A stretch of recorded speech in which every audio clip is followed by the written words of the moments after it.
Pada 26 April 2003, Aaron Ralston, seorang pendaki berusia 27 tahun, memulakan pengembaraannya bersendirian ke Blue John Canyon di Utah.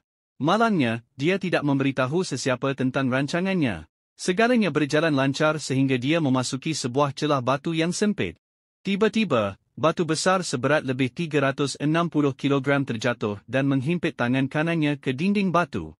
Aaron berusaha sehabis daya menolak, mengangkat, dan menolak batu tersebut, namun segala usahanya sia-sia. Makanan yang dibawanya hanyalah beberapa bar tenaga, dan air hanya setengah botol. Selama 5 hari, dia bertarung antara hidup dan mati. Dia mula merekodkan pesanan video buat keluarga, mengucapkan selamat tinggal dengan suara yang semakin lemah.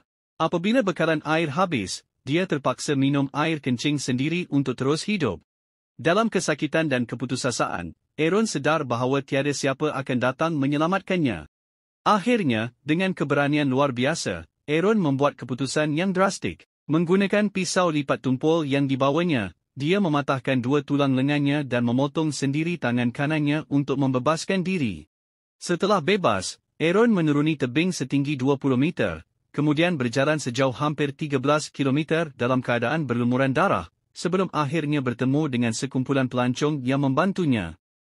Pasukan penyelamat segera menerbangkannya ke hospital untuk rawatan lanjut.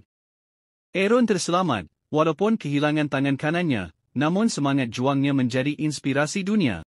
Kisah luar biasa ini didokumentasikan dalam bukunya, Between a Rope and a Hard Place, dan kemudiannya diadaptasikan ke layar perak menerusi filem 127 Hours lakonan James Franco.